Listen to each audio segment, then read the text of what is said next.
ಒಂದು ಊರಿನಲ್ಲಿ ಈ ಮೂವರು ಸೊಸೆಯರಿಗೆ ಒಬ್ಬರನ್ನು ಮೀರಿ ಒಬ್ಬರಿಗೆ ಸೋಂಬೇರಿತನ, ಅಷ್ಟಕ್ಕೂ ಹೆಚ್ಚಾಗಿ ಬಿಡು ಬೀಸಾಗಿ ನೀರನ್ನು ವೃಥ ಮಾಡುವ ಅಭ್ಯಾಸ ಕೂಡ ಇರುತ್ತದೆ. ಆ ವರ್ಷ ಬೇಸಿಗೆ ಕಾಲ ತೀವ್ರವಾಗಿರುತ್ತದೆ. ಗ್ರಾಮದಲ್ಲಿ ಬಾವಿಗಳೆಲ್ಲ ನೆಲಕ್ಕಂಟಿ ಹೋಗಿರುತ್ತದೆ, ಕೆರೆಗಳು ಒಣಗಿ ಹೋಗಿರುತ್ತದೆ. ಆದರೆ ಪ್ರಸಾದನ ಮನೆಯಲ್ಲಿ ಬೋರು ಬಾವಿ ಇದ್ದುದರಿಂದ ನೀರಿಗೆ ಕೊರತೆ ಇಲ್ಲ ಎಂದು ಸೊಸೆಯರು ಭಾವಿಸಿ ಭಯವಿಲ್ಲದೆ ಇರ್ತಾ ಇದ್ರು. ಒಂದು ದಿನ ಬೆಳಗ್ಗೆ ಸಮಯದಲ್ಲಿ ಸೂರ್ಯನು ಆಗಲೇ ಬೆಂಕಿಯನ್ನು ಉಗುಳುತ್ತಾ ಇರುತ್ತಾನೆ. ಅನಾಮಿಕಾ ಪೈಪ್ ಹಿಡ್ಕೊಂಡು ಬಾಗಿಲು ತೊಳಿತಾ ಇರ್ತಾಳೆ. ಆಗಲೇ ಅಲ್ಲಿಗೆ ಅವನಿ ಅಂಜಲಿ ರೆಡಿಯಾಗಿ ಬರ್ತಾರೆ. ಅಬ್ಬಬ್ಬಬ್ಬಾ, ಈ ಬಿಸಿಲೊಂದು ಬೆಳಿಗ್ಗೆನೆ 8 ಗಂಟೆಗೆ ಸೆಕೆ ಹೊಡೆಯುತ್ತೆ. ಎಷ್ಟು ನೀರು ಸುರಿದ್ರು ಬಿಸಿ ಕಡಿಮೆ ಆಗ್ತಾ ಇಲ್ಲ. ನೋಡಿದ್ರ ರೋಡ್ ಮೇಲೆ ಹೋಗ್ತಾ ಇದ್ರೆ ಚುರ್ರ ಅಂತ ಶಬ್ದ ಬರುತ್ತೆ. ಹೌದು ಅಕ್ಕ, ಗಾಳಿ ಕೂಡ ಬಿಸಿಯಾಗಿ ಬರ್ತಾ ಇದೆ. ಈಗ ನಾವು ಜಾಗ್ರತೆ ಪಡದೇ ಇದ್ರೆ ಮಧ್ಯಾಹ್ನಕ್ಕೆ ಮನೆ ಬೆಂಕಿ ಕುಲುಮೆಯಾಗಿ ಬದಲಾಗಿ ಹೋಗುತ್ತೆ. ಅಂಜಲಿ, ನೀನ್ ಹೋಗಿ ಮೋಟರ್ ಆನ್ ಮಾಡು. ನಾವು ಈ ದಿನ ನೆತ್ತಿ ಮೇಲೆ ಮನೆ ಗೋಡೆ ಮೇಲೆ ಕೂಡ ನೀರ್ ಹೊಡಿಬೇಕು. ಮನೆ AC ಹೊಡೆದ ಹಾಗೆ ತಣ್ಣಗಿರ್ಬೇಕು. ಗೋಡೆಗಳೆಲ್ಲ ಚೆನ್ನಾಗಿ ಒದ್ದೆ ಆಗ್ಬೇಕು. ರಾತ್ರಿಗೆ ತಣ್ಣಗಾಗುತ್ತೆ. ಹಾಗೆ ಅಕ್ಕ, ಈಗ ಹೋಗಿ ಮೋಟರ್ ಹಾಕ್ತೀನಿ. ಮೊದಲೇ ನಮ್ಮ ಮನೆಯಲ್ಲಿ ನೀರು ಪುಷ್ಕಳವಾಗಿದೆ ಅಲ್ವಾ. ಪಕ್ಕದವರು ಬಿಂದಿಗೆಗಳ ಜೊತೆ ಕಿಲೋಮೀಟರ್ ದೂರದಲ್ಲಿರುವ ಪಂಪ್ ಹತ್ರ ಕ್ಯೂನಲ್ಲಿ ನಿಂತ್ಕೊಂಡ್ರೆ ನಾವೇನೋ ಹೀಗೆ ಪೈಪಿನಿಂದ ನೀರನ್ನು ಹೀಗೆ ಎಗರಿಸುತ್ತಾ ಸುರಿಸ್ತಾ ಇದ್ರೆ ಅವ್ರಿಗೆ ಎಷ್ಟು ಹೊಟ್ಟೆ ಉರಿಯುತ್ತೇನೋ ಅಲ್ವಾ. ಆಹಾ, ಅವರ ಅಸೂಯೆ ಪಕ್ಕದಲ್ಲಿಡೋ ಅವನಿ. ಮೊದಲು ನಮ್ಮ ಹಾಯನ್ನ ನಾವು ನೋಡ್ಕೋಬೇಕು. ಆ ಮೋಟರ್ ಆನ್ ಮಾಡಿ ಬಾ. ನಾವು ಈ ಆವರಣವೆಲ್ಲ ತೊಳೆದ್ ಬಿಡೋಣ. ಸ್ವಲ್ಪ ಹೊತ್ತು ನೀರಲ್ಲಿ ಆಡ್ಕೊಂಡ್ರೇನೆ ಈ ಬಿಸಿ ಕಡಿಮೆ ಆಗತ್ತೆ. ಹಾಗೆ ಹೇಳುತ್ತಲೇ ಅಂಜಲಿ ಹೋಗಿ ಮೋಟರ್ ಹಾಕುತ್ತಾಳೆ. ಟ್ಯಾಂಕು ತುಂಬಿ ಹೋಗಿ ನೀರು ಮೇಲಿಂದ ಧಾರೆಯಾಗಿ ಸುರಿತಾ ಇರುತ್ತದೆ. ಅರ್ಧ ಗಂಟೆ ಹೊತ್ತು ಅನಾಮಿಕಾ ಬಾಗಿಲು ತೊಳೆಯುತ್ತಾ ಇರ್ತಾಳೆ. ರೋಡ್ ಎಲ್ಲ ಕೆಸರಾಗಿ ಬದಲಾಗತ್ತೆ. ಅದನ್ನು ನೋಡಿ ಶಾರದಾ ಆಂದೋಲನದಿಂದ ಹೊರಗೆ ಬರ್ತಾಳೆ. ಏನಮ್ಮ ಇದು ಅನಾಮಿಕಾ, ಸ್ವಲ್ಪ ಆದ್ರೂ ಬುದ್ಧಿ ಇಲ್ವಾ ನಿಂಗೆ? ಎಷ್ಟು ನೀರು ವೃಥ ಮಾಡ್ತಾ ಇದೆಯಾ ಗೊತ್ತಾ ನಿಂಗೆ? ಊರಲ್ಲಿ ಬಾವಿ ಎಲ್ಲ ಒಣಗಿ ಹೋಗಿ ಜನ ಕುಡಿಯೋ ನೀರಿಗಾಗಿ ಒದ್ದಾಡ್ತಾ ಇದ್ರೆ ನೀನೇನು ಹೀಗೆ ರೋಡ್ ಮೇಲೆ ನೀರ್ ಸುರಿಯೋದೇನು? ಆ ನೀರು ಕಾಲುವೆಗೆ ವೃಥ ಆಗಿ ಹೋಗ್ತಾ ಇದೆ. ಅತ್ತೆ, ನೀವೊಂದು ಯಾವಾಗ್ಲೂ ಹಳೆ ಕಾಲದ ಮಾತುಗಳೇ. ನಮ್ಮ ಬೋರು 300 ಅಡಿ ಆಳದಲ್ಲಿದೆ. ಭೂಮಿಯಲ್ಲಿ ನೀರು ಮೊದಲೇ ಆಗಿ ಹೋಗಲ್ಲ. ನೀವು ಒಳಗಡೆಗೆ ಹೋಗಿ ಹಾಯಾಗಿ ಫ್ಯಾನ್ ಕೆಳಗೆ ಕುತ್ಕೊಳ್ಳಿ. ಈ ಕೆಲಸ ನಮಗೆ ಗೊತ್ತು ಬಿಡಿ. ಅಮ್ಮ ಅವನಿ, ನೀನು ಕೂಡ ನೋಡ್ಕೊಂಡು ಸುಮ್ನೆ ಯಾಕಮ್ಮ ಇದೀಯಾ? ಮೇಲೆ ಟ್ಯಾಂಕ್ ತುಂಬಿ ನೀರು ಹರಿತಾ ಇದೆ. ಹೋಗಿ ಮೋಟಾರ್ ಆಫ್ ಮಾಡು ಅಂತ ಅಂಜಲಿಗೆ ಹೇಳ್ಬೋದಲ್ಲಮ್ಮ. ಕನಿಷ್ಠ ಆ ಟ್ಯಾಂಕ್ ತುಂಬಿದ ನೀರು ಕೂಡ ನಿಮ್ ಕಿವಿಗೆ ಕೇಳಿಸ್ತಾ ಇಲ್ವಾ? ಅತ್ತೆ, ಟ್ಯಾಂಕ್ ತುಂಬಿ ಹೋಗಿದ್ರೆ ಅಲ್ವಾ ನಮ್ಗೆ ಫುಲ್ ಆಗಿ ನೀರಿದೆ ಅನ್ನೋ ಧೈರ್ಯ. ಸ್ವಲ್ಪ ಹೊತ್ತು ನಿಲ್ಲಿ. ಅಂಜಲಿ ಸ್ನಾನಕ್ಕೆ ಹೋದ್ಮೇಲೆ ನಿಲ್ಲಿಸ್ತಾಳೆ ಬಿಡಿ. ನೀವು ಸುಮ್ಮನೆ ಪ್ರತಿ ಚಿಕ್ಕ ವಿಷಯಕ್ಕೂ ಟೆನ್ಷನ್ ಮಾಡಬೇಡಿ. ನಮಗೂ ಭಯಪಡಿಸ್ಬೇಡಿ. ನಮ್ಗೆಲ್ಲ ಗೊತ್ತಲ್ಲ. ನಾಳೆ ನೀರಿಲ್ಲದೆ ಗಂಟಲು ಒಣಗದಾಗ ಗೊತ್ತಾಗುತ್ತೆ ನನ್ನ ಮಾತಿನ ಬೆಲೆ ಏನು ಅಂತ. ಎಲ್ಲದಕ್ಕೂ ಒಂದು ಹದ್ದಿರುತ್ತೆ. ಹೀಗೆ ವೃತ ಮಾಡ್ತಾ ಇದ್ರೆ ಪ್ರಕೃತಿ ಕೂಡ ನಮ್ಮನ್ನ ಕ್ಷಮಿಸಲ್ಲ. ಶಾರದಳ ಮಾತನ್ನು ಕೇಳಿಸಿದ್ರು ಕೂಡ ಸೊಸೆಯಂದರು ಕೇಳಿಸ್ಕೊಳ್ಳೋದಿಲ್ಲ. ಮಾರನೇ ದಿನ ಬೆಳಿಗ್ಗೆ 3 ಸೊಸೆಯರು ಬಟ್ಟೆ ಒಗೆಯೋದಕ್ಕೆ ಕುತ್ಕೊಂಡಿರ್ತಾರೆ. ಟ್ಯಾಪ್ ಆನ್ ಮಾಡಿ ಬಿಡುತ್ತಾರೆ. ಒಬ್ಬೊಬ್ಬರು 100 ಲೀಟರ್ನ ಹಾಗೆ ಖರ್ಚು ಮಾಡ್ತಾ ಇರ್ತಾರೆ. ಆಗಲೇ ಪ್ರಸಾದ್ ತನ್ನ ಮಕ್ಕಳ ಜೊತೆಲಿಗೆ ಬರ್ತಾನೆ. ಅರೆ ರಮೇಶು, ಏನೋ ಈ ಅನ್ಯಾಯ? ನಿಮ್ಮ ಹೆಂಡತಿಯರು ನೀರನ್ನ ಗಂಗಾ ನದಿ ಹಾಗೆ ಪ್ರವಹಿಸ್ತಾ ಇದ್ದಾರೆ. ಮನೆ ಸುತ್ತಲೂ ಕೆಸರು ಮಾಡ್ತಾ ಇದ್ದಾರಪ್ಪ. ಉಳಿತಾಯ ಮಾಡಲ್ಲ. ನೀವಾದ್ರೂ ಹೇಳ್ಬೇಕಲ್ಲ. ನಾಳೆ ಕುಡಿಯೋದಕ್ಕೆ ಹನಿ ನೀರಿಲ್ದೆ ಇದ್ರೆ ಏನ್ ಮಾಡ್ತಾರೆ? ಅಪ್ಪ, ಬಿಸಿಲು ಹೆಚ್ಚಾಗಿದೆ ಅಲ್ವಾ, ಅವರು ಮನೆನ ಕ್ಲೀನ್ ಆಗಿರ್ಬೇಕು ಅಂತ ಮಾಡ್ತಾ ಇದ್ದಾರೆ. ಬಿಟ್ಬಿಡಿ, ಅವ್ರನ್ನ ಬೈಬೇಡಿ. ಅವರು ಕಷ್ಟಪಡ್ತಾ ಇದ್ದಾರಲ್ಲ. ಹೌದಪ್ಪ, ಈ ಬಿಸಿಲಿಗೆ ನೀರ್ ಹೆಚ್ಚು ಉಪಯೋಗಿಸಿದ್ರೆ ಮನಸ್ಸಿಗೆ ಹಾಯಾಗಿರುತ್ತೆ. ನಮ್ಮ ಹೆಂಡತಿಯರು ಬಟ್ಟೆ ಒಗಿತಾ ಇದ್ದಾರೆ, ನೀರು ಉಪಯೋಗಿಸ್ತಾ ಇದ್ದಾರೆ. ಹಾಗೆ ಮಾಡಿದ್ರೆ ತಪ್ಪೇನು? ನಮ್ದು ಸ್ವಂತ ಬೋರೆ ಅಲ್ವಾ. ಆದ್ರೂ ನಮ್ಗೆ ಮೋಟರ್ ಇದೆ ಅಲ್ಲಪ್ಪ, ಅದನ್ನು ಒತ್ತಿದ್ರೆ ಸಾಕು, ನೀರು ಗಳಗಳ ಬರುತ್ತೆ. ನೀವೇನಕ್ಕಪ್ಪ ಸುಮ್ಮನೆ ಹಳೆ ಮಾತುಗಳನ್ನ ಹೇಳಿ ನಮ್ಗೆ ಭಯಪಡಿಸ್ತಾ ಇದ್ದೀರಾ? ಈ ಕಾಲದಲ್ಲಿ ನೀರಿನ ಕೊರತೆ ಏನು? ನಿಮ್ಗೆ ಈಗ ಹೇಳಿದ ಅರ್ಥವಾಗಲ್ವೋ? ನೀರು ಇಲ್ಲದ ದಿನ ನಮ್ಮ ಮಾತು ನೆನಪಿಗೆ ಬರುತ್ತೆ. ಆ ದಿನವಂತೂ ಬಹಳ ದೂರದಲ್ಲಿ ಇಲ್ಲ ಬಿಡು. ಪ್ರಕೃತಿನ ಗೌರವಿಸದವರಿಗೆ ಶಿಕ್ಷೆ ತಪ್ಪಲ್ಲ ಬಿಡು. ಹಾಗೆ ಅಂದುಕೊಳ್ಳುತ್ತಾ ದಿನಗಳು ಕಳೆಯುತ್ತಾ ಇರುತ್ತದೆ. 3 ಸೊಸೆಯರು ತಮ್ಮ ಪದ್ಧತಿ ಬದಲಾಯಿಸಲಿಲ್ಲ. ಸ್ನಾನಕ್ಕೆ ಶವರ್ ಕೆಳಗೆ ಗಂಟೆ ಹೊತ್ತು ನಿಂತಾ ಇರ್ತಾರೆ. ಪಾತ್ರಗಳು ತೊಳೆಯುವಾಗ ಟ್ಯಾಪ್ ಹಾಗೆ ಬಿಡ್ತಾ ಇರೋದು ಅವರ ನಿತ್ಯ ಕೃತ್ಯವಾಗಿ ಹೋಗಿ ಬಿಡುತ್ತೆ. ಕೆಲವು ದಿನದ ನಂತರ ಒಂದು ದಿನ ಬೆಳಿಗ್ಗೆ ಅನಾಮಿಕಾ ನಿದ್ರೆಯಿಂದೆದ್ದು ಮುಖ ತೊಳಿಬೇಕು ಅಂತ ಟ್ಯಾಪ್ ಓಪನ್ ಮಾಡ್ತಾಳೆ. ಆದ್ರೆ ಒಂದು ಹನಿ ಕೂಡ ಬರ್ಲಿಲ್ಲ. ಏನೋ ನೀರ್ ಬರ್ತಾ ಇಲ್ಲ. ಅಂಜಲಿ, ಓ ಅಂಜಲಿ, ವಾಟರ್ ಹಾಕಿದೆಯಾ ಅಲ್ವಾ? 8 ಗಂಟೆ ಆಗ್ತಾ ಇದೆ ಅಲ್ವಾ? ಟ್ಯಾಂಕ್ ಖಾಲಿಯಾಗಿ ಯಾಕಿದೆ? ಹಾಕಿದ್ದೆ ಅಕ್ಕ, ಅರ್ಧ ಗಂಟೆಯಿಂದ ಮೋಟಾರ್ ತಿರುಗ್ತಾನೆ ಇದೆ, ಆದ್ರೆ ಸೌಂಡ್ ಏನೋ ವಿಚಿತ್ರವಾಗಿ ಗೀ ಅಂತ ಬರ್ತಾ ಇದೆ. ಟ್ಯಾಂಕ್ ಒಳಗೆ ಹನಿ ನೀರು ಕೂಡ ಬರ್ತಾ ಇಲ್ಲ. ಪೈಪು ಎಳಿತಿದೆ ಹೊರತು ನೀರು ಮಾತ್ರ ಬರ್ತಾ ಇಲ್ಲ. ಏನಾಗಿರುತ್ತೆ? ಭವಿಷ್ಯ ಪೈಪಲ್ಲಿ ಮರಳೇನೋ ಅಡ್ಡ ಬಂದಿದೆಯೇನೋ, ಇಲ್ಲಾಂದ್ರೆ ಮೋಟಾರ್ ಏನಾದ್ರು ಹಾಳಾಗಿದ್ಯಾ? ಹೀಗಾದ್ರೆ ಹೇಗೆ ಅಡುಗೆ ಹೇಗೆ ಮಾಡ್ಬೇಕು? ಪಾತ್ರೆ ಕೂಡ ಇದೆ. ಹಾಗೆ ಅಂದುಕೊಳ್ಳುತ್ತಾ ಮೂವರು ಸಸ್ಯರು ಗಾಬರಿಯಿಂದ ಮೋಟಾರ್ ಹತ್ತಕ್ಕೆ ಹೋಗುತ್ತಾರೆ. ಅಲ್ಲಿ ಮೋಟಾರ್ ಬಿಸಿಗೆ ಸುಟ್ಟು ಹೋಗ್ತಾ ಇರೋ ಹಾಗೆ ಕಾಣಿಸುತ್ತೆ. ಅಷ್ಟರಲ್ಲಿ ಶಾರದಾ ಪ್ರಸಾದ್ ಕೂಡ ಹೊರಗೆ ಬರುತ್ತಾರೆ. ಮೋಟಾರ್ಗೇನೋ ಆಗಿಲ್ಲಮ್ಮ, ಭೂಮಿಯೊಳಗಿನ ನೀರೇ ಆಗಿ ಹೋಗಿದೆ. ನಾನು ಮೊದ್ಲೇ ಹೇಳ್ತಾ ಇದ್ದೆ ಅಲ್ಲ, ನೀವು ಹುಚ್ಚಾಗಿ ನೀರು ಉಪಯೋಗಿಸೋದ್ರಿಂದ ಭೂಗರ್ಭ ಜಲ ಒಣಗಿ ಹೋಗಿದೆ. ನಮ್ಮ ಬೋರು 300 ಅಡಿ ಕೆಳಗಡೆ ಇದ್ರೆ ಈಗ ನೀರಿನ ಮಟ್ಟ 500 ಅಡಿಗೆ ಕೆಳಗೆ ಬಿದ್ದು ಹೋಗಿದೆ. ಈಗ ನಮ್ಮ ಬೋರಲ್ಲಿ ನೀರಿಲ್ಲಮ್ಮ. ಅಯ್ಯೋ ಮಾವಯ್ಯ, ಮತ್ತೆ ಈಗ ಹೇಗೆ? ಅಡ್ಗೆ ಮನೆಯಲ್ಲಿ ಪಾತ್ರೆಗಳು ಹಾಗೆ ಇದೆ, ನಾವಿನ್ನು ಸ್ನಾನ ಕೂಡ ಮಾಡಿಲ್ಲ. ತಲೆಗೆ ನೀರ್ ಹಾಕೊಳ್ಳೋಣ ಅಂದ್ಕೊಂಡ್ವಿ. ಹೌದು ಮಾವಯ್ಯ, ನನ್ ಕೂಡ ತುಂಬಾ ಬಾಯಾರಿಕೆ ಆಗ್ತಾ ಇದೆ, ನಾಲ್ಗೆ ಒಣಗ್ ಹೋಗ್ತಾ ಇದೆ. ಇರೋ ವಾಟರ್ ಬಾಟಲ್ಸ್ ಕೂಡ ಅಂಜಲಿ ರಾತ್ರಿ ಕುಡ್ದು ಖಾಲಿ ಮಾಡಿ ಇಟ್ಟಿದ್ದಾಳೆ. ಒಂದ್ ಹನಿ ಕೂಡ ಕುಡಿಯೋಕ್ ನೀರಿಲ್ಲ. ಈಗ ಗೊತ್ತಾಯ್ತಾ ನೀರಿನ ಬೆಲೆ? ಊರಲ್ಲಿ ಎಲ್ರು ಬೆಳಗಿನ ಜಾವೇ 3 ಗಂಟೆಗೆ ಎದ್ದು ಕಿಲೋಮೀಟರ್ ದೂರದಲ್ಲಿರುವ ಪಂಪ್ ಹತ್ರ ಬಿಸಿಲಲ್ಲಿ ನಿಂತಿರ್ತಾ ಇದ್ದಾರೆ. ನೀವು ಮಾತ್ರ ಮಹಾರಾಣಿ ಹಾಗೆ ಮನೆಯಲ್ಲೇ ನೀರನ್ನ ವ್ರತ ಮಾಡಿದ್ದೀರಾ. ನೀರು ಪುಷ್ಕಳವಾಗಿದ್ದಾಗ ಅದರ ಬೆಲೆ ಗೊತ್ತಿಲ್ಲ, ಇಲ್ಲದಾಗ ಪ್ರಾಣ ಹೋಗುತ್ತೆ. ಈಗ ನೀವೇ ಬಿಂದಿಗೆ ಹಿಡ್ಕೊಳ್ಳಿ. ಅತ್ತೆ, ನಿಜವಾಗಿ ನಮ್ಮ ಬೋರಲ್ಲಿ ನೀರು ಬರಲ್ವಾ?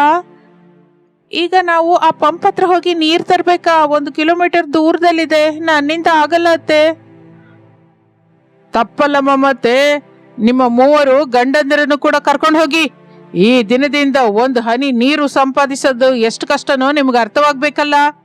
ನಿಮ್ಮ ಮೂವರಿಂದಲೇ ನಮಗೆ ಪರಿಸ್ಥಿತಿ ಬಂದಿದೆ. ರಮೇಶು, ಸುರೇಶು, ಅರುಣ್, ಬಿಂದಿಗೆ ಹಿಡ್ಕೊಳ್ಳಿ ನೀವು ಕೂಡ.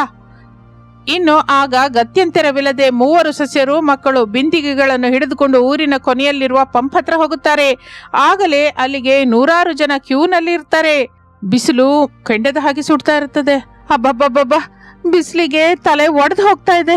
ಎಷ್ಟೊತ್ತು ಹೀಗೆ ನಿಂತ್ಕೋಬೇಕು? ನನ್ ಕಾಲು ನೋವು ಆಗ್ತಾ ಇದೆ. ಒಂದು ಬಿಂದಿಗೆಗಾಗಿ ಇಷ್ಟೊಂದು ಜನನ? ನಿಜಕ್ಕೂ ಈ ಪಂಪಲ್ಲಿ ನೀರ್ ಯಾವಾಗ ಬರುತ್ತೆ? ನೋಡಿದ್ಯಾ ನಮಿಕಾ ಅಕ್ಕ, ದಿನವೂ ನಮ್ಮನೇಲಿ ಟ್ಯಾಪ್ ತಿರುಗ್ತಲೇ ನಿಲ್ಲಿಸ್ತಲೇ ಉಪಯೋಗಿಸ್ತಾ ಇದ್ವಿ. ಆಗ ನಮಗೆ ಕಷ್ಟ ಗೊತ್ತಿರ್ಲಿಲ್ಲ. ಈಗ ಒಂದು ಬಿಂದಿಗೆ ನೀರಿಗಾಗಿ ಗಂಟೆ ಗಂಟೆ ಈ ಬಿಸಿಲಲ್ಲಿ ನಿಲ್ಬೇಕಾಗಿ ಬಂದಿದೆ. ನಾವು ಎಷ್ಟು ತಪ್ಪು ಮಾಡಿದ್ವಿ. ಆ ದಿನ ಅತ್ತೆ ಮಾತನ್ನ ಕೇಳಿದಿದ್ರೆ ಈ ಪರಿಸ್ಥಿತಿ ಬರ್ತಾ ಇರ್ಲಿಲ್ಲ. ಹೌದು ಅಕ್ಕ, ನಾವು ಮಾಡಿದ ಪಾಪನೇ ನಮ್ಮನ್ನ ಈ ಸ್ಥಿತಿಗೆ ತಂದಿದೆ. ಮೋಟಾರ್ ಆನ್ ಮಾಡಿ ಬಿಟ್ಟಾಗ ಪೈಪ್ ಇಂದ ರೋಡ್ ಮೇಲೆ ನೀರನ್ನ ಹೊಡೆದಾಗ ಬಹಳ ಗರ್ವದಿಂದ ಅನಿಸ್ತಾ ಇತ್ತು. ಈಗ ಕುಡಿಯೋದಕ್ಕೆ ನೀರಿಲ್ಲದೆ ಗಂಟಲು ಒಣಗೋಗ್ತಾ ಇದೆ. ಪಕ್ಕದವರು ನಮ್ಮನ್ನು ನೋಡಿ ನಗ್ತಾ ಇದ್ದಾರೆ. ಹಾಗೆ ಅಂದುಕೊಳ್ಳುತ್ತಾ ಗಂಟೆ ನಂತರ ಕಾದ ನಂತರ ಹೇಗೋ ಒಂದು ರೀತಿಯಲ್ಲಿ ಮೂವರು ಒಂದೊಂದು ಬಿಂದಿಗೆ ನೀರು ತುಂಬಿಕೊಂಡು ಮನೆಗೆ ಬರುತ್ತಾರೆ. ಆ ನೀರನ್ನು ನೋಡ್ತಾ ಇದ್ರೆ ಅವರಿಗೆ ಅಮೃತದ ಹಾಗೆ ಅನಿಸುತ್ತೆ. ನೋಡಿದ್ರ, ಈ 2 ಬಿಂದಿಗೆ ನೀರಿನಿಂದಲೇ ನಾವು ಈ ದಿನ ಕಳಿಬೇಕು, ಅಡಿಗೆ ಮಾಡ್ಬೇಕು, ಕುಡಿಬೇಕು. ಸ್ನಾನಕ್ಕೆ ನೀರಿಲ್ಲ, 1 ಹನಿ ಕೂಡ ವೃತ ಮಾಡಬೇಡಿ. ಬಟ್ಟೆ ಒಗೆಯೋದಂತೆಲ್ಲ ಸ್ವಲ್ಪ ದಿನ ಮಾಡಬೇಡಿ. ಅತ್ತೆ, 1 ದಿನ ಸ್ನಾನ ಮಾಡದಿದ್ರೆ ಹೇಗೆ? ಮೈಯೆಲ್ಲ ಬೆವರಿನಿಂದ ಬಹಳ ಜಿಡ್ಡಾಗಿ ಅನಿಸ್ತಾ ಇದೆ. ತುಂಬಾ ಭಯಂಕರವಾಗಿದೆ ಅತ್ತೆ. ಕನಿಷ್ಠ ಅರ್ಧ ಬಕೆಟ್ ನೀರ್ ಕೊಡಿ, ನಾನು ಬೇಗ ಸ್ನಾನ ಮಾಡಿ ಬರ್ತೀನಿ. ಆಗಲ್ಲಮ್ಮ, ಆ ದಿನ ಗಂಟೆ ಹೊತ್ತು ಶವರ್ ಕೆಳಗೆ ನಿಂತ್ಕೊಂಡು ನೀರನ್ನ ವೇಸ್ಟ್ ಮಾಡಿದ್ಯಲ್ಲ, ಆಗ ಆಲೋಚಿಸ್ಬೇಕಾಗಿತ್ತು. ಈಗ ಈ ಇರುವ ನೀರನ್ನ ಪ್ರಾಣವಾಗಿ ನೋಡ್ಕೊಳ್ಳಿ. ನಮ್ಗೆ ಕುಡಿಯೋದಕ್ಕೆ ನೀರಿಲ್ಲ, ಇನ್ನು ಸ್ನಾನಕ್ಕೆ ಎಲ್ಲಿಂದ ಬರುತ್ತೆ? ಆ ದಿನವೆಲ್ಲ ಮೂವರು ಸಸ್ಯರು ಹನಿ ನೀರನ್ನು ಕೂಡ ಜಾಗ್ರತೆಯಿಂದ ಉಪಯೋಗಿಸುತ್ತಾರೆ. ಗ್ಲಾಸ್ ನೀರ್ ಕುಡಿಬೇಕಂದ್ರು 1 ಅಲ್ಲ 2 ಸಲ ಯೋಚಿಸ್ತಾ ಇದ್ರು. ಅಡಿಗೆ ಮಾಡಿದ ನೀರನ್ನು ಕೂಡ ಹೊರಗೆ ಸೊಲ್ಲದೆ ಎತ್ತಿ ಇಟ್ಕೋತಾರೆ. ಮಾರನೇ ದಿನ ಕೂಡ ಅದೇ ಕಷ್ಟ ಎದುರಾಗುತ್ತೆ. ನೀರಿಗಾಗಿ ಪಡ್ತಾ ಇರುವ ಕಷ್ಟವನ್ನು ನೋಡಿ ಮೂವರು ಸಸ್ಯರಲ್ಲಿ ಬದಲಾವಣೆ ಶುರುವಾಗುತ್ತದೆ. ಮಾವಯ್ಯ, ನಮ್ಮನ್ನು ಕ್ಷಮಿಸಿ ಬಿಡಿ. ನೀರಿಲ್ದೇ ಇದ್ರೆ ಮನುಷ್ಯ ಜೀವಿಸಲಾರ ಎಂದು ನಮಗೆ ಈಗಲೇ ಅರ್ಥವಾಗಿದೆ. ನಾವು ಮಾಡಿದ ತಪ್ಪಿಗೆ ನಮಗೆ ಸರಿಯಾದ ಶಿಕ್ಷೆ ಬಿದ್ದಿದೆ. ನೀರು ಪ್ರಕೃತಿ ಕೊಟ್ಟವರ, ಎಷ್ಟು ದೊಡ್ಡ ಆಸ್ತಿಯೋ ಈಗ ಗೊತ್ತಾಯ್ತು. ಹೌದು ಮಾವಯ್ಯ, ಇನ್ನು ಮೇಲಿಂದ ನಾವು ನೀರನ್ನ ನಿಜಕ್ಕೂ ವ್ರತ ಮಾಡಲ್ಲ. ಆ ದಿನ ಪೈಪಿಂದ ಚೆಲ್ಲಿದ ನೀರ್ ಇದ್ದಿದ್ರೆ ಈ ದಿನ ನಾವು ಹಾಯಾಗಿರ್ತಾ ಇದ್ವಿ. ನೀರನ್ನು ಗೌರವಿಸಿದ್ದು ಕಲ್ತ್ಕೊಂಡ್ವಿ ಮಾವಯ್ಯ, ನಮ್ಮನ್ನು ಕ್ಷಮಿಸ್ಬಿಡಿ. ಅತ್ತೆ, ನಮಗೆ ಬುದ್ಧಿ ಬಂತು. ಇನ್ನು ಮೇಲಿಂದ ನಮ್ಮ ಮನೆಯಲ್ಲಿ 1 ಹನಿ ಕೂಡ ನೀರನ್ನ ವ್ರತವಾಗದೆ ನಾವು ಬಾಧ್ಯತೆಯಿಂದ ನೋಡ್ಕೋತೀವಿ. ಈ 2 ದಿನದ ಕಷ್ಟ ನಮ್ಮ ಕಣ್ಣು ತೆರೆಯಿಸ್ತು. ಸರಿಯಮ್ಮ, ನಿಮಗೆ ನಿಜವಾಗಿ ಬುದ್ಧಿ ಬಂದಿದೆ ಅಲ್ಲ, ಅದು ಸಾಕು. ನಾನು ಬೋರ್ ರಿಪೇರಿ ಮಾಡೋನ್ನ ಕರ್ಸಿದ್ದೀನಿ. ಅವ್ರು ಬಂದು ಇನ್ನು ಅಳಿಗೆ ಪೈಪ್ ಹಾಕ್ತಾರೆ ಬಿಡು. ಆದ್ರೆ ಒಂದು ಮಾತು ನೆನಪಲ್ಲಿ ಇಟ್ಕೊಳ್ಳಿ, ನೀರನ್ನೋದು ಪ್ರಕೃತಿ ನಮಗೆ ಕೊಟ್ಟ ಬರ. ಅದೇ ಆಗಿ ಹೋದ್ರೆ ಮತ್ತೆ ಬರಲ್ಲ. ನಾವು ಭೂಮಿನ ದೋಚಬಾರ್ದಮ್ಮ, ಗೌರವಿಸಬೇಕು ಎಂದು ಅನ್ನುತ್ತಾ ಇರುವಾಗಲೇ ಬೋರ್ ರಿಪೇರಿ ಪೂರ್ತಿಯಾಗಿ ಮತ್ತೆ ಟ್ಯಾಪ್ ಅಲ್ಲೇ ನೀರ್ ಬರ್ಲಿಕ್ಕೆ ಶುರುವಾಗುತ್ತೆ. ಆದ್ರೆ ಈ ಸಲ ಅನಾಮಿಕ ಪೈಪ್ ಹಿಡ್ಕೊಳ್ಳಿಲ್ಲ. ಚಿಕ್ಕ ಬಿಂದಿಗೆಯಲ್ಲೇ ನೀರ್ ಹಿಡ್ಕೊಂಡು ಉಳಿತಾಯ ಮಾಡಲಿಕ್ಕೆ ಶುರು ಮಾಡುತ್ತಾಳೆ. ಅಂಜಲಿ ಮೋಟಾರ್ ಹಾಕುತ್ತಲೇ ಪಕ್ಕದಲ್ಲೇ ನಿಂತ್ಕೊಂಡು ಟ್ಯಾಂಕ್ ತುಂಬುತ್ತಲೇ ತಕ್ಷಣ ಆಫ್ ಮಾಡ್ತಾ ಇದ್ಲು. ಅವನಿ ಅಡಿಗೆ ಮನೆಯಲ್ಲಿ ತರಕಾರಿಯನ್ನು ತೊಳೆದ ನೀರನ್ನು ಹೊರಗೆ ಚೆಲ್ಲದೆ ಜಾಗ್ರತೆಯಿಂದ ಎತ್ತಿಟ್ಟು ಗಿಡಗಳಿಗೆ ಹಾಕಲಿಕ್ಕೆ ಶುರು ಮಾಡುತ್ತಾಳೆ. ಏನು ಅಂದ್ರೆ ನೋಡಿದ್ರಾ, ನಮ್ಮ ಸೊಸೆಯರು ಹೇಗೆ ಬದಲಾಗಿ ಹೋದ್ರು. ಈಗ ಒಂದ್ ಹನಿ ನೀರು ಕೂಡ ವೃಥಾ ಮಾಡ್ತಾ ಇಲ್ಲ. ಮನೆಯಲ್ಲೆಲ್ಲ ಎಷ್ಟು ಉಳಿತಾಯ ಮಾಡ್ತಾ ಇದ್ದಾರೆ ನೋಡಿ. ಹೌದು ಶಾರದಾ, ಕಷ್ಟ ಬಂದ ಹೊರತು ಮನುಷ್ಯನಿಗೆ ಬೆಲೆ ಗೊತ್ತಾಗಲ್ಲಂತೆ. ಈ ನೀರಿನ ಕಷ್ಟಗಳು ನಮ್ಮ ಸೊಸೆಯರನ್ನು ಜವಾಬ್ದಾರಿ ವ್ಯಕ್ತಿಗಳಾಗಿ ಮಾಡಿದೆ. ಈಗ ನಮ್ಮನೆ ನಿಜವಾಗಿ ಆದರ್ಶವಾಗಿದೆ. ಎಲ್ಲರೂ ಹೀಗೆ ನೀರನ್ನು ಉಳಿತಾಯ ಮಾಡಿದ್ರೆ ಯಾರಿಗೂ ಕಷ್ಟ ಬರಲ್ಲ. ಹಾಗೆ ಮೂವರು ಮಕ್ಕಳು ಕೂಡ ತಮ್ಮ ಹೆಂಡತಿಯರ ಬದಲಾವಣೆ ನೋಡಿ ಸಂತೋಷಿಸುತ್ತಾರೆ. ಆಗಿನಿಂದ ಆ ಮನೆಯಲ್ಲಿ ನೀರು ವೃಥಾ ಎನ್ನುವ ಮಾತೇ ಕೇಳಿಸಲಿಲ್ಲ. ಆ ಊರಿನಲ್ಲಿ ಎಲ್ಲರೂ ಆ ಮನೆಯನ್ನು ನೋಡಿ ನೀರನ್ನು ಹೇಗೆ ಉಳಿತಾಯ ಮಾಡಬೇಕು ಎಂದು ಕಲ್ತ್ಕೋತಾರೆ. ಎಲ್ಲರೂ ಕಲಿತು ಬೆರೆತು ಸಂತೋಷದಿಂದ ಜೀವಿಸ್ತಾರೆ. ಇದು ಇಂದಿನ ಕತೆ. ಮತ್ತೊಂದು ಆಸಕ್ತಿಕರ ಕತೆ ಜೊತೆ ಮತ್ತೆ ಸೇರೋಣ. ನಮಸ್ತೆ. ಒಂದು ಮನೆಯಲ್ಲಿ ಶಾರದಾ ಪ್ರಸಾದ್ ಅನ್ನುವ ದಂಪತಿಗಳಿರ್ತಾ ಇದ್ರು. ಅವರದ್ದು ಬಹಳ ಬಡ ಕುಟುಂಬ. ಪ್ರಸಾದನಿಗೆ ವಯಸ್ಸಾಗಿದ್ದುದರಿಂದ ಕೆಲಸಕ್ಕೆ ಹೋಗದೆ ಮನೆಯಲ್ಲೇ ಇರ್ತಾ ಇದ್ದನು. ಅವನಿಗೆ 3 ಮಕ್ಕಳು. ದೊಡ್ಡ ಮಗ ರಮೇಶ್, ಅವನ ಹೆಂಡತಿ ಅನಾಮಿಕಾ. ಎರಡನೇ ಮಗ ಸುರೇಶ್, ಅವನ ಹೆಂಡತಿ ಅವನಿ. ಇನ್ನು ಮೂರನೆಯವನು ಅರುಣ್, ಅವನ ಹೆಂಡತಿ ಅಂಜಲಿ. ಈ 3 ಮಕ್ಕಳು ದಿನವೂ ಕೂಲಿ ಕೆಲಸಕ್ಕೆ ಹೋದ ಹೊರತು ಆ ಮನೆಯಲ್ಲಿ ದಿನ ಕಳೆಯದ ಪರಿಸ್ಥಿತಿ. ಯಾವಾಗಲಾದರೂ ಹೊರಗಡೆ ಏನಾದ್ರೂ ಕೊಂಡ್ಕೊಂಡು ತಿನ್ಬೇಕು ಅಂತಂದ್ರು ಅವರ ಹತ್ರ ಚಿಲ್ಲರೆ ಕಾಸು ಇರ್ತಾ ಇರ್ಲಿಲ್ಲ. ಆದರೂ ಸರಿ, ಆ 3 ಸೊಸೆಯರು ಎಷ್ಟೋ ಅನ್ಯೋನ್ಯವಾಗಿ ಕುಟುಂಬಕ್ಕಾಗಿ ಕಷ್ಟಪಡ್ತಾ ಇದ್ರು. ಒಂದು ದಿನ ಸಾಯಂಕಾಲ 3 ಸೊಸೆಯರು ಮನೆಯ ಜಗಲಿ ಮೇಲೆ ಕೂತ್ಕೊಂಡು ಮಾತಾಡ್ತಾ ಇರ್ತಾರೆ. ಆ ಸಮಯದಲ್ಲಿ ಪಕ್ಕದ ಬೀದಿಯಲ್ಲಿ ಒಂದು ದೊಡ್ಡ ಮನೆಯವರು ಹೊರಗಿನಿಂದ ಚಿಕನ್ ಹಲೀಂ ತರಿಸಿಕೊಂಡು ತಿಂತಾ ಇರ್ತಾರೆ. ಆ ಹಲೀಂನ ಘಮಘಮ ಅನ್ನುವ ವಾಸನೆ ಅವರ ಮನೆ ಕಡೆಯವರೆಗೂ ಬರುತ್ತದೆ. ಅಕ್ಕ, ಅನಾಮಿಕಾ ಅಕ್ಕ, ಏನು ಗಮನಿಸಿದ್ಯಾ? ಎಲ್ಲಿಂದಲೂ ಭಲೆ ಒಳ್ಳೆ ವಾಸನೆ ಬರ್ತಾ ಇದೆ. ಭವಿಷ್ಯ ಪಕ್ಕದ ಮನೆ ಸುಬ್ಬರಾವ್ ಅವರು ಟೌನಿಂದ ಏನೋ ತಂದ್ಕೊಂಡ್ ಹಾಗಿದೆ. ಆ ವಾಸನೆ ನೋಡ್ತಾ ಇದ್ರೆ ಬಾಯಲ್ಲಿ ನೀರ್ ಬರ್ತಾ ಇದೆ ಅಕ್ಕ. ನಾನು ಕೂಡ ಆ ಚಿಕನ್ ಹಲೀಂ ತಿನ್ಬೇಕು ಅಂತಿದೆ. ತುಂಬಾ ಆಸೆ ಆಗುತ್ತೆ ಅಕ್ಕ.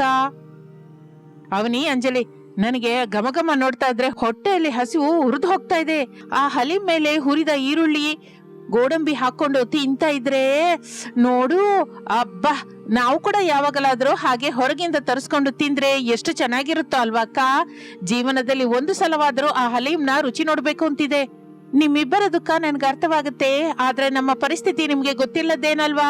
ಮನೇಲಿ ಎಲ್ಲರಿಗೂ 2 ಹೊತ್ತು ಅನ್ನ ಹಾಕೋದಕ್ಕೆ ಅತ್ತೆ, ಮಾವಯ್ಯ, ನಿಮ್ಮ ಭಾವಂದ್ರು ಎಷ್ಟು ಕಷ್ಟಪಡ್ತಾ ಇದ್ದಾರೋ ನಾವು ದಿನವೂ ನೋಡ್ತಾನೆ ಇದ್ದೀವಲ್ಲ. ಒಂದು ಕಪ್ಪು ಹಲೀಂ ಕೊಂಡ್ಕೋಬೇಕು ಅಂದ್ರೆ ಕನಿಷ್ಠ 200-300 ರೂಪಾಯಿ ಇರುತ್ತೆ. ನಾವೆಲ್ಲರೂ ತಿನ್ಬೇಕು ಅಂತಂದ್ರೆ ಕನಿಷ್ಠ 1000 ರೂಪಾಯಿ ಮೇಲೆ ಆಗುತ್ತೆ. ಅಷ್ಟು ದುಡ್ಡು ನಮ್ಮ ಹತ್ರ ಎಲ್ಲಿದೆ ಹೇಳು?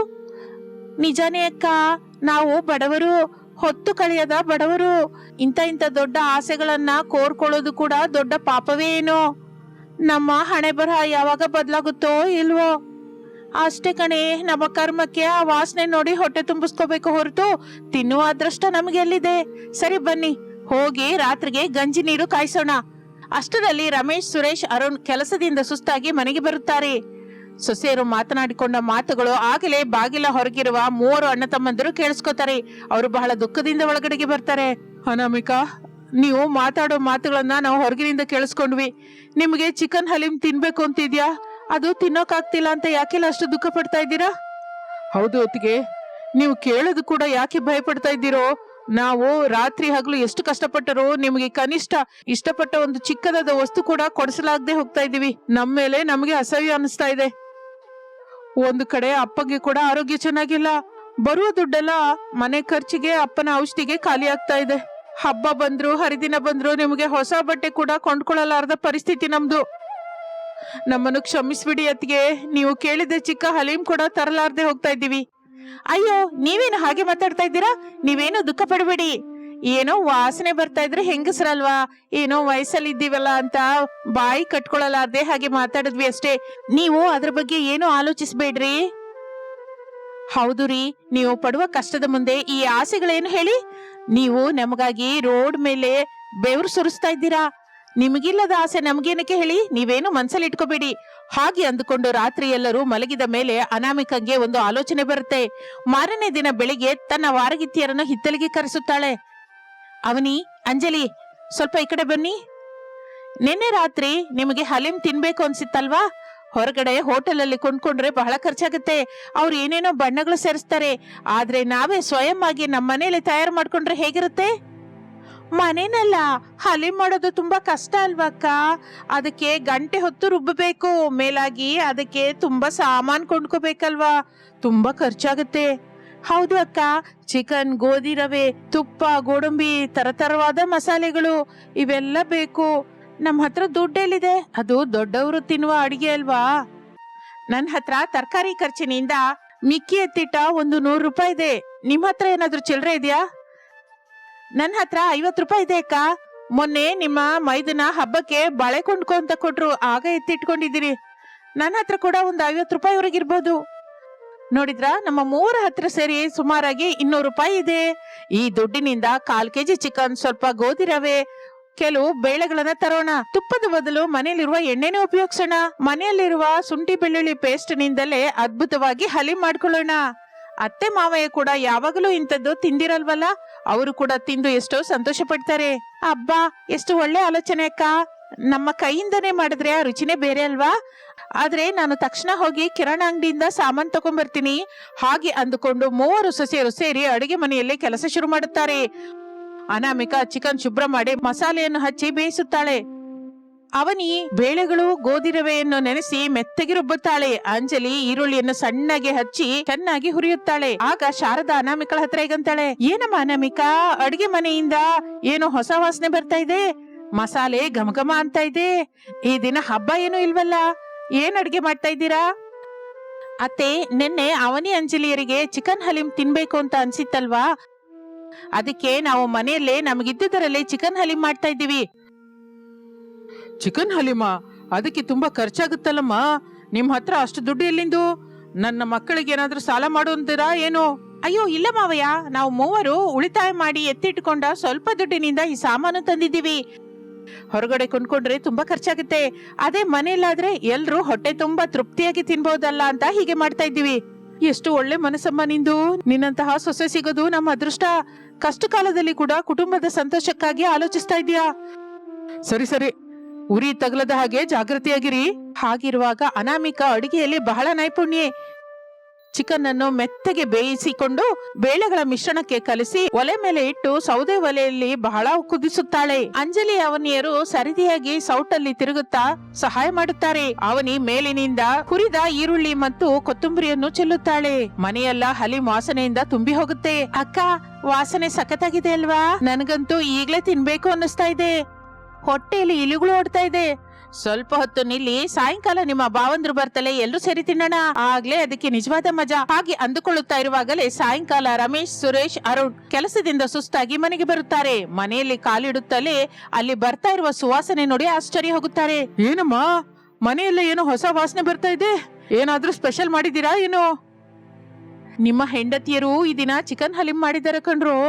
ಅವರು ಎತ್ತಿಟ್ಕೊಂಡ ದುಡ್ಡಿನಿಂದ ನಮ್ಮೆಲ್ಲರಿಗಾಗಿ ಎಷ್ಟೋ ಕಷ್ಟಪಟ್ಟು ಮಾಡಿದ್ದಾರೆ. ಬನ್ನಿ, ಕೈಕಾಲು ತೊಳ್ಕೊಂಡ್ ಬನ್ನಿ. ಆಗ ಎಲ್ಲರೂ ಒಂದೇ ಕಡೆ ಗುಂಡಾಗಿ ಕುತ್ಕೋತಾರೆ. 3 ಸೊಸೆಯರು ಬಿಸಿ ಬಿಸಿ ಹಲೀಮನ್ನ ಪಾತ್ರೆಯಲ್ಲಿ ಎಲ್ಲರಿಗೂ ಬಡಿಸುತ್ತಾರೆ.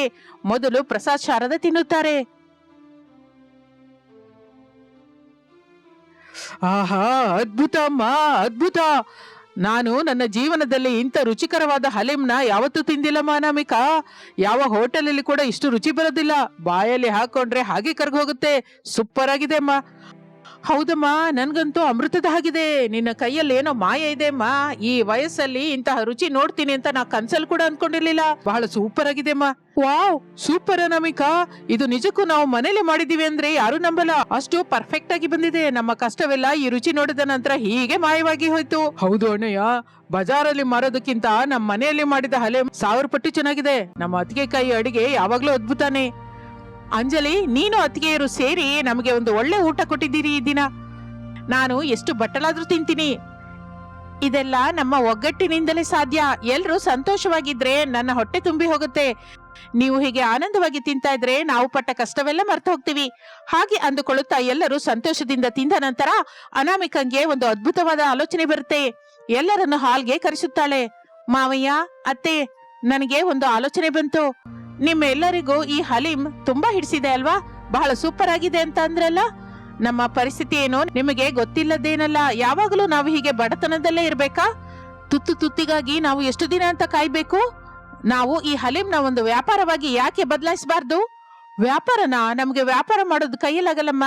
ಅದಕ್ಕೇನೋ ತುಂಬಾ ದುಡ್ಡು ಬೇಕು. ಮೇಲಾಗಿ ಜನ ಏನಂತ್ಕೋತಾರೋ ಏನೋ, ನಮ್ಮ ಮರ್ಯಾದೆ ಹೋಗುತ್ತೇನೋ ಅಮ್ಮ. ಜನರ ಬಗ್ಗೆ ನಮಗೇನಕ್ಕೆ ಅತ್ತೆ ಆಲೋಚನೆ? ನಾವು ಕಷ್ಟಪಟ್ಟು ಪ್ರಾಮಾಣಿಕವಾಗಿ ಬದುಕ್ತಾ ಇದೀವಿ, ಯಾರನ್ನೂ ಮೋಸ ಮಾಡ್ತಾ ಇಲ್ವಲ್ಲ. ಮೊದಲೇನೋ ದೊಡ್ಡ ಶಾಪ್ ಅಗತ್ಯವಿಲ್ಲ. ಸ್ವಲ್ಪ ಬಂಡವಾಳದಿಂದ ಒಂದು ಚಿಕ್ಕ ಬಂಡಿ ಮೇಲೆ ರೋಡ್ ಮೇಲೆ ಇಟ್ಕೊಳ್ಳೋಣ. ಅನಾಮಿಕಾ, ಆಲೋಚನೆ ತುಂಬಾ ಚೆನ್ನಾಗಿದೆ. ಅಪ್ಪ, ನೀವೇನಂತೀರಾ? ನಾವು 3 ದಿನವೂ ಕೂಲಿ ಕೆಲಸಕ್ಕೆ ಹೋಗ್ತಾ ಇದೀವಿ. ಯಾವಾಗ ಕೆಲಸ ಇರುತ್ತೋ ಇಲ್ಲವೋ ತಿಳಿಯದ ಪರಿಸ್ಥಿತಿ. ಅದೇ ನಮಗೆ ಅಂತ ಒಂದು ಚಿಕ್ಕ ವ್ಯಾಪಾರವಿದ್ರೆ ನಮ್ಮ ಕಷ್ಟಕ್ಕೆ ತಕ್ಕ ಪ್ರತಿಫಲ ಇರುತ್ತಲ್ಲ. ನಾವು ಕೂಡ ನಮ್ಮ ಕಾಲ್ ಮೇಲೆ ನಿಲ್ಬಹುದು. ನಾನು ಕೂಡ ಅಣ್ಣನ ಮಾತಿಗೆ ಏಕೀರ್ಭವಿಸ್ತಾ ಇದ್ದೀನಿ. ಅದಕ್ಕೆ ಕೈ ಅಡಿಗೆಗೆ ನಿಜವಾಗಿ ಒಳ್ಳೆ ಗಿರಾಕಿ ಬರುತ್ತೆ. ಊರಿನಲ್ಲಿರೋರೆಲ್ಲರಿಗೂ ಈ ರುಚಿ ಹಿಡಿಸುತ್ತೆ. ನಾನು ಕೂಡ ಸಹಾಯ ಮಾಡ್ತೀನಿ. ಅದಕ್ಕೆ ಬೆಳಿಗ್ಗೆ ಹೊತ್ತು ಸಾಮಾನೆಲ್ಲ ನಾನೇ ಮಾರ್ಕೆಟ್ ಇಂದ ಚೌಕಾಸಿ ಮಾಡಿ ತರ್ತೀನಿ. ನಾನು ಒತ್ತಾಸೆಯಾಗಿರ್ತೀನಿ ನಿಮ್ಮ ವ್ಯಾಪಾರಕ್ಕೆ. ಸರಿ ಅಮ್ಮ, ನಿಮ್ಮೆಲ್ಲರಿಗೂ ಅಷ್ಟು ನಂಬಿಕೆ ಇದ್ರೆ ನನಗೇನು ಅಭ್ಯಂತರವಿಲ್ಲ. ಕಷ್ಟಪಡುವವರಿಗೆ ದೇವರು ಯಾವಾಗಲೂ ಜೊತೆಯಾಗಿರ್ತಾನೆ. ನಾಳೆಯಿಂದಲೇ ನಿಮ್ಮ ಕೆಲಸವನ್ನು ಶುರು ಮಾಡಿ. ನಾನು ಕೂಡ ನನ್ನ ಕೈಲಾದಷ್ಟು ಸಹಾಯ ಮಾಡಿ ಗಾಡಿ ಹತ್ರ ನಿಂತ್ಕೊಂಡು ಕಸ್ಟಮರ್ ನೋಡ್ತೀನಿ. ಅಂದ್ರೆ ನಾಳೆಯಿಂದಲೇ ನಮ್ಮ ಜೀವನ ಬದಲಾಗಿ ಹೋಗುತ್ತೆ ಅನ್ನೋ ಮಾತು. ನನಗೆಷ್ಟೋ ಉತ್ಸಾಹವಾಗಿದೆ. ಹೌದು ಅಕ್ಕ, ನಾವು 3 ಸೇರಿ ಈ ವ್ಯಾಪಾರವನ್ನು ಎಷ್ಟೋ ಮೇಲಕ್ಕೆ ತಗೊಂಬರೋಣ. ನಮ್ಮ ಬಡತನವನ್ನು ದೂರ ಮಾಡೋಣ. ಹಾಗೆ ಎಲ್ಲರೂ ಒಂದೇ ಮಾತಿನ ಮೇಲೆ ನಿಲ್ಲುತ್ತಾರೆ. ಮಾರನೇ ದಿನ ಬೆಳಿಗ್ಗೆ ರಮೇಶ್, ಸುರೇಶ್, ಅರುಣ್ ಹೋಗಿ ಬೇಕಾದ ಸಾಮಾನೆಲ್ಲ ತಗೊಂಡು ಬರ್ತಾರೆ. 3 ಸೊಸೆಯರು ಸೇರಿ ಎಷ್ಟೋ ಶುಭ್ರವಾಗಿ ರುಚಿಯಾಗಿ ಚಿಕನ್ ಹಲೀಂ ತಯಾರು ಮಾಡುತ್ತಾರೆ. ಊರಿನ ಕೊನೆಯಲ್ಲಿ ಪ್ರಧಾನ ರಹದಾರಿ ಪಕ್ಕ ಒಂದು ಚಿಕ್ಕ ತಳ್ಳುಗಾಡಿಯನ್ನು ಇಟ್ಕೋತಾರೆ. ಅದಕ್ಕೆ ಶಾರದಮ್ಮ ಹಲೀಂ ಸೆಂಟರ್ ಎಂದು ಅವರ ಅತ್ತೆ ಹೆಸರೇ ಇಡ್ತಾರೆ. ಬನ್ನಿ ಸ್ವಾಮಿ, ಬನ್ನಿ, ಬಿಸಿ ಬಿಸಿ ಚಿಕನ್ ಹಲೀಂ, ರುಚಿಕರವಾದ ಹಲೀಂ. ಮನೆಯಲ್ಲಿ ಮಾಡಿದಷ್ಟೇ ಶುಭ್ರವಾಗಿರುತ್ತೆ. ಒಂದು ಸಲ ರುಚಿ ನೋಡಿ. ಆಗ ಆ ಕಡೆಯಿಂದ ಹೋಗ್ತಾ ಇರುವ ಒಬ್ಬ ದೊಡ್ಡ ಮನುಷ್ಯ ಆ ಸುವಾಸನೆಗೆ ಒಲಿದು ಆ ಬಂಡಿ ಹತ್ರ ಬರ್ತಾನೆ. ಏನಮ್ಮ, ಹಲೀಂ ಚೆನ್ನಾಗಿರುತ್ತಾ? ಇದುವರೆಗೂ ನಾನು ನಿಮ್ಮನ್ನ ಯಾವಾಗ್ಲೂ ನೋಡಿಲ್ವೇ? ಹೊಸದಾಗಿ ಇಟ್ಟಿದ್ದೀರಾ ಏನೋ? ಚೆನ್ನಾಗಿರುತ್ತಪ್ಪ, ಹೊಸದಾಗಿ ಇಟ್ಟಿದೀವಿ. ನಾವೇ ಸ್ವಯಂ ಆಗಿ ನಮ್ಮ ಮನೆಯಲ್ಲಿ ಎಷ್ಟೋ ಶುಭ್ರವಾಗಿ ತಯಾರು ಮಾಡ್ಕೊಂಡು ತಂದಿದೀವಿ. ಒಂದು ಸಲ ರುಚಿ ನೋಡಿ, ನಿಮಗೆ ಅರ್ಥವಾಗುತ್ತೆ. ಅದನ್ನು ಕೇಳುತ್ತಲೇ ಆ ದೊಡ್ಡ ಮನುಷ್ಯ ಒಂದು ಕಪ್ ಹಲೀಮನ್ನು ತೆಗೆದುಕೊಳ್ಳುತ್ತಾನೆ. ತಿಂದ ತಕ್ಷಣ ಅವನ ಮುಖದಲ್ಲಿ ಆನಂದ ಕಾಣಿಸುತ್ತೆ. ಆಹಾ, ಎಷ್ಟು ಅದ್ಭುತವಾಗಿದೆ ಅಮ್ಮ. ನಾನು ಸಿಟಿಯಲ್ಲಿ ದೊಡ್ಡ ದೊಡ್ಡ ಸ್ಟಾರ್ ಹೋಟೆಲ್ಸ್ ಅಲ್ಲಿ ಕೂಡ ಇಂಥ ರುಚಿ ನೋಡಿಲ್ಲ. ಅಚ್ಚ ನಮ್ಮ ಮನೆಯಲ್ಲಿ ಅಮ್ಮ ಮಾಡ್ಕೊಂಡ ಹಾಗೆ ಇದೆ. ತುಪ್ಪ, ಮಸಾಲೆಗಳು ಎಲ್ಲ ಕರೆಕ್ಟ್ ಆಗಿ ಸರಿ ಹೋಗಿದೆ. ಸೂಪರ್ ಆಗಿದೆ ಅಮ್ಮ. ನನಗೆ ಇನ್ನೊಂದು 4 ಕಪ್ಪು ಮನೆಗೆ ಪಾರ್ಸಲ್ ಕೊಡಿ. ಮನೇಲಿರೋರು ಕೂಡ ತಿಂದು ಸಂತೋಷ ಪಡ್ತಾರೆ. ಹಾಗೇಪ್ಪ, ಎಷ್ಟೋ ಸಂತೋಷ, ಈಗ್ಲೇ ಕಟ್ತೀವಿ. ಹಾಗೆ ಆ ದೊಡ್ಡ ಮನುಷ್ಯ ಹೇಳಿದ ಮಾತುಗಳನ್ನು ಕೇಳಿ ಆ ಹಲೀಂ ವಾಸನೆಗೆ ಆಕರ್ಷಿತರಾಗಿ ಸುತ್ತಮುತ್ತಲಿನವರು ಕೂಡ ಅಲ್ಲಿಗೆ ಬರಲಿಕ್ಕೆ ಶುರು ಮಾಡುತ್ತಾರೆ. ಎಲ್ಲರೂ ರುಚಿ ನೋಡಿ ಆಹಾ ಓಹೋ ಅಂತ ಮೆಚ್ಚಿಕೊಳ್ಳುತ್ತಾರೆ. ಸ್ವಲ್ಪ ದಿನದಲ್ಲಿಯೇ ಶಾರದಮ್ಮ ಹಲೀಂ ಸೆಂಟರ್ ಬಗ್ಗೆ ಆ ಊರೆಲ್ಲ ಪಕ್ಕದ ಊರಿಗೆ ಕೂಡ ತಿಳಿದು ಹೋಗುತ್ತೆ. ಸಾಯಂಕಾಲವಾಗುವ ಹೊತ್ತಿಗೆ ಅವರ ಗಾಡಿ ಹತ್ರ ಜನ ಕ್ಯೂ ಕಟ್ಟುತ್ತಾರೆ. 3 ಸೊಸೆಯರು ಎಷ್ಟೋ ಕಷ್ಟಪಟ್ಟರು ಸ್ವಲ್ಪವೂ ಸುಸ್ತಾಗದ ಹಾಗೆ ಎಷ್ಟೋ ಸಂತೋಷದಿಂದ ಕೆಲಸ ಮಾಡ್ತಾರೆ. ರಮೇಶ್, ಸುರೇಶ್, ಅರುಣ್ ಅವರಿಗೆ ಜೊತೆಯಾಗಿರುತ್ತಾರೆ. ವ್ಯಾಪಾರ ಬಹಳ ಚೆನ್ನಾಗಿ ಸಾಗುತ್ತದೆ. ನೋಡಿದ್ಯಾವ್ನಿ, ಈ ದಿನ ನಾವು ತೆಗೆದುಕೊಂಡು ಬಂದ 2 ದೊಡ್ಡ ಚಿಕನ್ ಹಲೀಂ ಗಂಟೆಲೆ ಆಗಿ ಹೋಯ್ತು. ಜನ ಇನ್ನೂ ಕೇಳ್ತಾ ಇದ್ದಾರೆ. ಹೌದು ಅಕ್ಕ, ನಾಳೆಯಿಂದ ಇನ್ನೂ ಸ್ವಲ್ಪ ಹೆಚ್ಚು ತಯಾರು ಮಾಡೋಣ. ಜನ ಹಾಗೆ ಹೋಗ್ತಾ ಇದ್ರೆ ನನಗೆ ನಿಜಕ್ಕೂ ದುಃಖವಾಗುತ್ತಕ್ಕ. ನಮ್ಮ ವ್ಯಾಪಾರ ಎಷ್ಟು ಚೆನ್ನಾಗಿ ಸಾಗುತ್ತೆ ಅಂತ ನಾನಂತೂ ಕನ್ಸಲ್ ಕೂಡ ಅಂದ್ಕೊಂಡಿರ್ಲಿಲ್ಲ. ನಮ್ಮ ಕಷ್ಟಕ್ಕೆ ತಕ್ಕ ಪ್ರತಿಫಲ ಸಿಕ್ಕತ್ತೆ ಅಕ್ಕ. ಈ ದಿನ ನಮ್ಮ ಲಾಭ ಎಷ್ಟು ಬಂದಿದೆ ಗೊತ್ತಾ? ಎಲ್ಲ ಹೋಗಿ 3,000 ರೂಪಾಯಿ ಮಿಕ್ಕಿದೆ. ವ್ಯಾಪಾರ ಚೆನ್ನಾಗಿ ಸಾಗ್ತಾ ಇದೆ. ಇದೆಲ್ಲ ನಿಮ್ಮ ಚಲನೆ ಅನಾಮಿಕಾ. ನೀವು 3 ಸೇರಿ ತೆಗೆದುಕೊಂಡ ನಿರ್ಣಯದಿಂದ ಈ ದಿನ ನಮ್ಮ ಕುಟುಂಬದ ಕಷ್ಟಗಳೆಲ್ಲ ತೀರಿ ಹೋಯ್ತು. ಇನ್ನು ನಾವು ಕೂಲಿ ಕೆಲಸಕ್ಕೆ ಹೋಗಬೇಕಾದ ಅಗತ್ಯವಿಲ್ಲ. ಹೌದು ಅಣ್ಣಯ್ಯ, ಒಂದು ಕಾಲದಲ್ಲಿ 100 ರೂಪಾಯಿಗಾಗಿ ಕಷ್ಟಪಟ್ಟ ನಾವು ಈ ದಿನ 1000ದಲ್ಲಿ ಸಂಪಾದಿಸ್ತಾ ಇದ್ದೀವಿ. ನಮಗೆ ಅಂತ ಊರಿನಲ್ಲಿ ಒಂದು ಒಳ್ಳೆ ಹೆಸರು ಬಂದಿದೆ. ಇನ್ನು ಅಪ್ಪನ ಔಷಧಕ್ಕೆ ಯಾವ ಕಷ್ಟವೂ ಇಲ್ಲ. ಅಮ್ಮ ಅಪ್ಪನ ನಾವು ಕಣ್ಣಿನ ರೆಪ್ಪೆ ಹಾಗೆ ನೋಡ್ಕೋಬಹುದು. ಹಾಗೆ ಅಂದುಕೊಳ್ಳುತ್ತಾ 1 ವರ್ಷ ಕಳೆಯುವ ಹೊತ್ತಿಗೆ ಅವರ ಚಿಕ್ಕ ಗಾಡಿ ಒಂದೇ ಊರಿನಲ್ಲಿ ಒಂದು ದೊಡ್ಡ ಹೋಟೆಲ್ ಆಗಿ ಬದಲಾಗುತ್ತೆ. ಪ್ರಸಾದ್ ಶಾರದಾ ಎಷ್ಟೋ ಗರ್ವದಿಂದ ತಮ್ಮ ಸೊಸೆಯರನ್ನು ನೋಡ್ಕೋತಾರೆ. ಅನಾಮಿಕಾ, ನೀವು ನಮ್ಮ ಮನೆಯ ಸೊಸೆಯರಾಗಿ ಬರುವುದು ನಾವು ಹೋದ ಜನ್ಮದಲ್ಲಿ ಮಾಡಿದ ಅದೃಷ್ಟ. ಬಡತನದಲ್ಲಿ ಉರಿದು ಹೋಗ್ತಾ ಇರುವ ನಮ್ಮ ಕುಟುಂಬವನ್ನು ನಿಮ್ಮ ಬುದ್ಧಿವಂತಿಕೆಯಿಂದ, ನಿಮ್ಮ ಕಷ್ಟದಿಂದ ಮೇಲಕ್ಕೆ ತಂದಿದ್ದೀರಾ. ಮನೆಯನ್ನ ಗುಡಿಯಾಗಿ ಬದಲಾಯಿಸಿದ್ದೀರಮ್ಮ. ಹೌದಮ್ಮ, ನನ್ನ ಮಕ್ಕಳು ಕೂಡ ನಿಮ್ಮಿಂದ ಬಹಳ ಜವಾಬ್ದಾರಿಯುತರಾಗಿದ್ದಾರೆ. ಎಲ್ರೂ ಒಗ್ಗಟ್ಟಾಗಿ ಒಂದೇ ಮಾತಿನಿಂದಿರುತ್ತಾ ಈ ವ್ಯಾಪಾರವನ್ನು ಇಷ್ಟು ದೊಡ್ಡದಾಗಿ ಮಾಡಿದ್ದೀರಾ. ನನಗೂ ಬಹಳ ಗರ್ವವಾಗಿದೆ ಅಮ್ಮ. ಮಾವಯ್ಯ, ಅತ್ತೆ, ನಿಮ್ಮ ಆಶೀರ್ವಾದ, ನಮ್ಮ ಗಂಡನ ಸಹಕಾರ, ನಮ್ಮ ವಾರಗಿತ್ಯರ ಐಕ್ಯತೆ ಇದೆಲ್ಲ ಸೇರಿದರೆ ನಮ್ಮ ವಿಜಯ. ನಾವು ಯಾವಾಗಲೂ ಹೀಗೆ ಒಟ್ಟಾಗಿ ಸಂತೋಷವಾಗಿರ್ಬೇಕು. ಹೌದು ಅಕ್ಕ, ದುಡ್ಡು ಬಂದಿದೆ ಅಂತ ನಾವು ಯಾವಾಗಲೂ ಗರ್ವ ಪಡಬಾರದು. ಯಾವತ್ತಿನ ಹಾಗೆ ಎಲ್ಲರಿಗೂ ರುಚಿಕರವಾದ ಊಟ, ಬೆಲೆ ಕಡಿಮೆಯಾಗದ ಹಾಗೆ ಕೊಡಬೇಕು. ಹೌದು, ಒಗ್ಗಟ್ಟಾಗಿದ್ದರೆ ಪರಮ ಸುಖ ಅಂತ ದೊಡ್ಡವರು ಸುಮ್ಮನೆ ಅಂದಿಲ್ಲ. ನಮ್ಮ ಒಗ್ಗಟ್ಟೇ ನಮ್ಮ ಬಲ. ಹಾಗೆ ಎಂದು ಆ ಬಡ ಕುಟುಂಬ ತಮ್ಮ ಕಷ್ಟದಿಂದ, ಐಕ್ಯಮತ್ಯದಿಂದ ಬಡತನವನ್ನು ಜಯಿಸಿ ಸಂತೋಷದಿಂದ, ಆನಂದದಿಂದ ಜೀವಿಸುತ್ತಾರೆ. ಒಬ್ಬರಿಗೊಬ್ಬರು ಜೊತೆಯಾಗಿ 3 ಸೊಸೆಯರು ಆ ಊರಿಗೆ ಆದರ್ಶವಾಗಿ ನಿಲ್ಲುತ್ತಾರೆ. ಇದು ಇಂದಿನ ಕತೆ. ಮತ್ತೊಂದು ಆಸಕ್ತಿಕರ ಕತೆ ಜೊತೆ ಮತ್ತೆ ಸೇರೋಣ. ಅಲ್ಲಿಯವರೆಗೂ ವಿರಾಮ. ನಮಸ್ತೆ.